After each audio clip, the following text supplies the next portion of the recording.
Sahajika Bangladesh, Sahajika Bangladesh, Sahajika Bangladesh, Bangladesh, Sahajika Bangladesh, Sahajika Bangladesh. Hello জনগণ, আসসালামু আলাইকুম। আওয়াজ উঠা বাংলাদেশ চ্যানেলের পক্ষ থেকে আমি স্বাধীন আছি আপনাদের সাথে। আমাদের নিয়মিত আয়োজন জনতার আওয়াজ অনুষ্ঠানে আপনাকে স্বাগতম। আমরা আজকে যে বিষয়টি নিয়ে কথা বলবো সেই বিষয়টি অনেক বিশাল, একটা কন্ট্রোভার্সিয়াল বিষয়। যদি এই বিষয় নিয়ে কথা বলতে যাই তাহলে প্রথমেই আমি বলে নেব এটা সম্পর্কে এটার সাথে আমি সরাসরি কোথাও জড়িত নই। তারপরও আমরা যারা আছি 90s আমরা যারা বড় হয়েছি তখন থেকে যদি আমরা বিবেচনা করি এই বিষয়টা সম্পর্কে মোটামুটি একটা বিশ্লেষণ আমরা রাখতেই পারি, আমার নিজস্ব মতামত আমি রাখতেই পারি। সে বিষয়টা হলো রাজনীতি, বাংলাদেশের রাজনীতি, পলিটিক্স, গণতন্ত্র।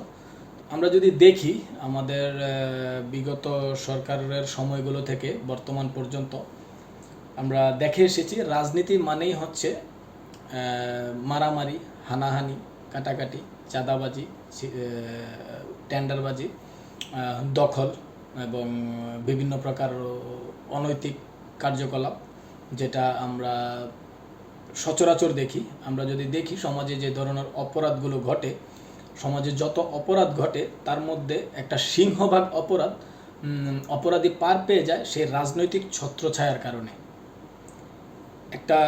একটা ছেলে যখন একটা অপরাধ করে, যদি তাকে আইনের মুখোমুখি করা হয় বা তার পার্শ্ববর্তী থানায় যদি তার নামে কোনো কমপ্লেন করা হয়, আর তার যদি কোনো কারণে তার পার্শ্ববর্তী তার আঞ্চলিক রাজনৈতিক কোনো বড় নেতার সাথে তার সখ্যতা থাকে, তার পরিচয় থাকে, তার ওঠা বসা থাকে, তাহলে সেই জায়গা থেকে সে যত মোটামুটি ধরনের অপরাধও যদি সে করে, সে পার পেয়ে যায় এবং তাকে আইনের আওতায় আনা সম্ভব হয় না।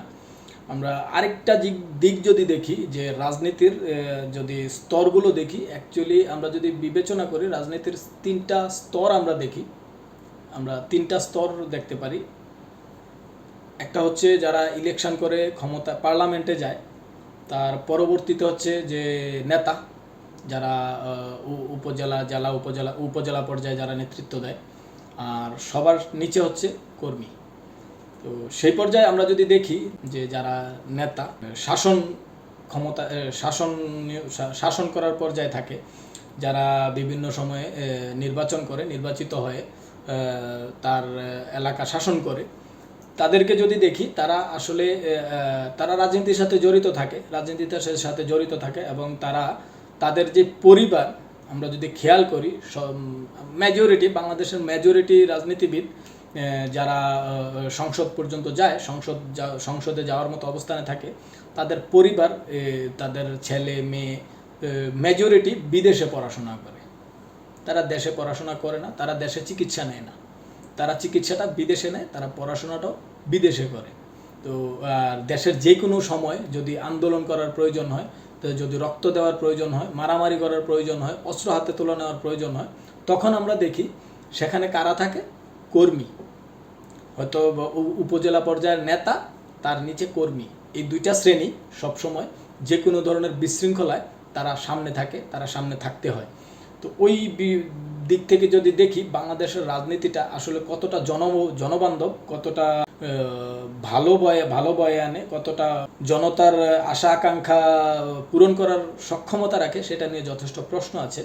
আমরা যদি খেয়াল করে দেখি বিগত সরকারগুলো, কোনো সরকারই সরাসরি জনতার উন্নতি হয় বা জনগণ শান্তিতে থাকবে এমন পরিস্থিতি নিয়ে যেতে পারেনি বাংলাদেশটাকে। কারণ যদি তারা কোনো একটা সরকারও যদি দেশটাকে এমন একটা পর্যায়ে নিয়ে যেত যেখানে মানুষের অধিকার, মানুষের কথা বলার অধিকার, মানুষের যেই নৈতিক অধিকার, খাদ্য, বস্ত্র, বাসস্থান, শিক্ষা, চিকিৎসা, এগুলো যদি তারা পর্যাপ্ত পেত, তাহলে অবশ্যই দেশে নৈরাজ্য থাকতো না, অরাজকতা সৃষ্টি হতো না এবং বারবার আন্দোলন করে সরকার পরিবর্তনের প্রয়োজন হতো না বলে আমি মনে করি। তো রাজনীতি নিয়ে কথা বলছিলাম। রাজনীতি যদি আমরা দেখি, যারা বড় বড় নেতা, তারা অ্যারেস্ট হয়, তারা বিভিন্ন মামলায় অ্যারেস্ট হয়, জেলে যায় এবং তারা জেল থেকে জামিনে বেরিয়ে আসে, তারা দিব্যি ঘুরে বেড়ায়। কিন্তু আমরা যদি মাঠ পর্যায়ের একটা নেতা দেখি, সে ঘরে থাকতে পারে না, সে পালিয়ে বেড়ায়, অ্যারেস্ট হলে তার জামিন হয় না, সে বছরের পর বছর জেলখানায় পড়ে থাকে। তো ওই দিক থেকে যদি আমরা চিন্তা করি তাহলে রাজনীতিটা আমার মনে হয় আজকের এই সময়ে এসে 2025-এ আছে, রাজনীতিটা পরিবর্তন হওয়া দরকার, রাজনীতিটা পরিচ্ছন্ন হওয়া দরকার, রাজনীতিটা জনমানুষের জন্য হওয়া দরকার।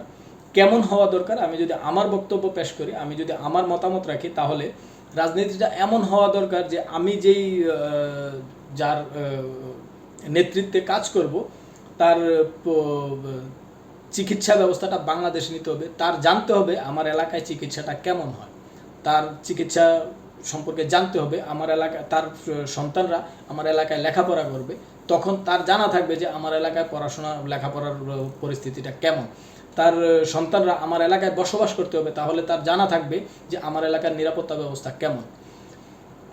এখন সে যদি নির্বাচিত হওয়ার পরে সে শহরেই পড়ে থাকে, সে যদি ফ্যামিলি পুরো পরিবার নিয়ে শহরে পড়ে থাকে, তার পরিবারের মেজরিটি সদস্য বিদেশে থাকে, তাহলে সে জানবে না আমার এলাকায় আমি কেমন চিকিৎসা পাচ্ছি, আমার এলাকায় স্বাস্থ্য ব্যবস্থা কেমন, শিক্ষা ব্যবস্থা কেমন, যোগাযোগ ব্যবস্থা কেমন, নিরাপত্তা কেমন, সেটা সম্পর্কে তার ধারণা নেই, তার ধারণাই নেই। সে 5 বছর পর পর আসবে, অথবা বিভিন্ন জনসভায় আসবে, গাড়ি নিয়ে আসবে, একটা বক্তব্য দেবে, চলে যাবে। এই রাজনীতিটা পরিবর্তন হওয়া দরকার, আমি মনে করি পরিবর্তন হওয়া দরকার। রাজনীতিটা এমন হওয়া দরকার, রাজনীতি তাকে নিয়ে রাজনীতি করা দরকার, তার পক্ষে রাজনীতি করা দরকার, যে আমার পাশে থাকবে, যে 5 বছর নয় প্রত্যেক মুহূর্তে যে খবর জানবে, আমার এলাকার স্বাস্থ্য ব্যবস্থা সম্পর্কে যার কাছে খবর থাকবে, শিক্ষা ব্যবস্থা সম্পর্কে যার কাছে খবর থাকবে, এবং পরিবহন ব্যবস্থা সম্পর্কে, যোগাযোগ ব্যবস্থা সম্পর্কে যার কাছে খবর থাকবে, এবং যে নিরাপত্তা ব্যবস্থা সম্পর্কে তার কাছে খবর থাকবে। যে কোনো মুহূর্তে যে কোনো ধরনের বিশৃঙ্খলায় সে কোনো পক্ষপাতিত্ব না করে, দলীয় পক্ষপাতিত্ব না করে, তার দলীয় নেতাকর্মীদের চেহারা দেখে বিবেচনা না করে সে বিবেচনা করবে সাধারণ জনগণ এই বিশৃঙ্খলায় কতটুকু আক্রান্ত হয়েছে, কেন আক্রান্ত হয়েছে, যে আক্রান্ত করেছে তার বিরুদ্ধে ব্যবস্থা নেবে, এমন নেতা তৈরি করা দরকার। এমন রাজনীতি আমার বাংলাদেশে 25 পরবর্তীতে হওয়া উচিত বলে আমি মনে করি। আমরা যদি আরও একটা বিষয় দেখি, রাজনীতিতে বড় বড় নেতা নেত্রীরা তারা নির্বাচনের সময় আসলে তারা জনগণের একদম দোরগোড়ায় পৌঁছে যাবে, আপনার ঘরের সামনে যাবে, দরজায় যাবে, আপনাকে মনে হয় যে একদম যুগ যুগ ধরে চিনে। তারা আপনার বাজারে যাবে, আপনি বাজার করছেন, আপনাকে ধরে একদম কোলাকুলি করবে, মনে হয় যে আপনাকে আগে থেকেই চিনে, আসলে সে আপনাকে চিনে না। আপনি তার যদি সে নির্বাচিত হওয়ার পরে তার বাড়ির গেটে যান, আপনাকে চিনে না। ওই রাজনীতিটা থেকে আমাদেরকে বেরিয়ে আসতে হবে, ওই শৃঙ্খলটা থেকে আমাদেরকে বেরিয়ে আসতে হবে, তাহলেই আমরা দেশকে এগিয়ে নিয়ে যেতে পারবো, তাহলেই আমাদের দেশ সোনার বাংলাদেশ হিসেবে গড়ে উঠবে বলে আমি মনে করি। আমরা যদি আরও কিছু বিষয় দেখি, রাজনীতি করতে গিয়ে আমরা আমাদের মাঠ পর্যায়ে যদি দেখি, নেতাকর্মীরা তারা বিভিন্ন সময় বিভিন্ন প্রকার বৈষম্যের শিকার হন। কেমন? যে একটা সরকারের পক্ষে সে রাজনীতি করে গেছে, আরেকটা সরকার ক্ষমতায় এসেছে, সে তার উপরে মামলা করে তার একদম কেরিয়ার ধ্বংস করে দিচ্ছে, তার পড়াশোনা নষ্ট করে দিচ্ছে, তার চাকরি জীবন নষ্ট করে দিচ্ছে। এমন হাজার হাজার লাখো নেতাকর্মী আছে যারা, যদি আমরা জাস্ট বিগত 24 পরবর্তীতেই দেখি, যারা 24-এর আগে বিএনপির রাজনীতি করতো, জামায়াতের রাজনীতি করতো, বা আওয়ামী বিরোধী রাজনীতিগুলো করতো, তাদের খবর নিয়ে দেখেন মাঠ পর্যায়ে খবর নিয়ে দেখেন, যারা কর্মী কারো চাকরি ছিল না, কারো পড়াশোনা বন্ধ হয়ে গেছে, কেউ পালিয়ে বেড়াচ্ছে, কেউ এলাকায় আসতে পারেনি। এখন 24 পরবর্তী আগস্ট পরবর্তী আপনি আওয়ামী লীগের কর্মীদের দিকে তাকান, আওয়ামী লীগের এখনও মাঠ পর্যায়ে অনেক কর্মী আছে যারা আসলেই রাজনীতিটা করতে এসেছে। আমরা আওয়ামী লীগের দিকে যদি তাকাই, আওয়ামী লীগের সবগুলো ছেলে তো খারাপ না, সবাই তো খারাপ না, ভালো মানুষও তো রাজনীতিতে আসে, সে হয়তো জনগণের সেবা করার একটা উদ্দেশ্য নিয়ে আসে। কিন্তু আমরা যদি এখন খেয়াল করি, আওয়ামী লীগের যে সকল কর্মীরা, মাঠ পর্যায়ের যে কর্মীরা, তাদের লেখাপড়া শেষ, ধ্বংস, তারা পালিয়ে বেড়াচ্ছে, কেউ জীবন সংখ্যায় আছে, কেউ মামলার সংখ্যায় আছে, তাদের জীবন শেষ, তাদের পড়াশোনা শেষ, তাদের যারা চাকরিজীবী আছেন তাদের ক্যারিয়ার শেষ। তো এই জিনিসগুলোকে আমাদেরকে পরিবর্তন করতে হবে, যে আমি একটা দলের রাজনীতি করি, তার মানে আমার দলটা যদি ক্ষমতা থেকে সরে যায়, তারপরে আমার ক্যারিয়ার শেষ, ক্যারিয়ার ধ্বংস। এই রাজনীতিটা থেকে আমাদেরকে বেরিয়ে আসতে হবে। আমরা রাজনীতি যে কারো রাজনীতি করতে পারি, তবে সেক্ষেত্রে আমাদের খেয়াল রাখতে হবে আমরা যেন রাজনীতি করতে গিয়ে আমার এলাকার যারা আছে, আমি ক্ষমতায় আছি তার মানে এই না যে আমি আরেকজনের উপরে অন্যায় করব, অত্যাচার করব। সেগুলো পরিবর্তন করতে হবে, সেগুলো মাঠ পর্যায় থেকে পরিবর্তন করতে হবে। আর সেই পরিবর্তনটা আনতে হবে একদম নীতি নির্ধারক পর্যায় থেকে মাঠ পর্যায়, কর্মী পর্যায় পর্যন্ত। সবার মধ্যে পরিবর্তন আনতে হবে, সবার মধ্যে একটা স্পিরিট থাকতে হবে। আমরা বাংলাদেশটাকে সাজাবো। আমরা 24-এর পরে যেই আগস্টের যেই অভ্যুত্থান হলো তার পরবর্তীতে আমরা এমন একটা বাংলাদেশ তৈরি করবো, এমন একটা বাংলাদেশ সাজাবো যেখানে প্রত্যেকের অধিকার অক্ষুণ্ণ থাকবে, প্রত্যেকের নিরাপত্তা থাকবে, প্রত্যেকের যেই গণতান্ত্রিক অধিকার যেগুলো খাদ্য, বস্ত্র, বাসস্থান, শিক্ষা, চিকিৎসা, প্রত্যেকটা জিনিস তার নিজ নিজ জায়গায় বুঝে পাবে এবং প্রত্যেকটা জিনিস অক্ষুণ্ণ থাকবে। এরকম একটা বাংলাদেশ আমরা করার চেষ্টা করব।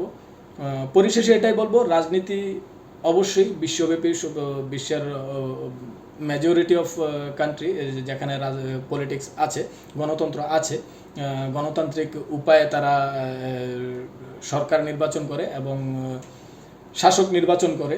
তো আমরাও তার ব্যতিক্রম না, আমরাও একটা গণতান্ত্রিক দেশ। এখানে নির্বাচনের ভিত্তিতে মানুষ, জনসাধারণের ভোটের ভিত্তিতে শাসক নির্বাচিত হবে। তো ওই শাসকটা যাদেরকে আমরা নির্বাচন করব বা যারা নির্বাচিত হবে তাদের মধ্যে পরিবর্তন আনতে হবে, তাদের মানসিকতার পরিবর্তন আনতে হবে, তাদের মধ্যে একটা দেশপ্রেম থাকতে হবে যে আমি যে ক্ষমতায় এসেছি, আমি জনতার ভোট নিয়ে ক্ষমতায় এসেছি, সেই ক্ষমতাটা জনগণের পক্ষে প্রয়োগ করব, বিপক্ষে নয়। জনগণের উপকার করার চেষ্টা করব, অপকার নয়। দেশের উন্নয়ন করার চেষ্টা করব, উন্নতি করার চেষ্টা করব, অবনতি নয়। পরিশেষে এটাই বলবো, আমরা যারা আমাদের মধ্যে যারা রাজনীতিতে জড়িত আছেন বিভিন্নভাবে, কর্মী পর্যায়ে, নেতা পর্যায়ে, যে পর্যায়ে যেই জড়িত আছেন, সবার প্রতি আমাদের অনুরোধ থাকবে আমরা দেশকে ভালোবাসি, দশকে ভালোবাসি, জনতার চিন্তা করি, জনগণের চিন্তা করি। আমিও জনগণ, আপনিও জনগণ। আমরা যদি জনগণের চিন্তা করি, সেই জনগণের কাতারে আপনিও পড়বেন, আমিও পড়বো।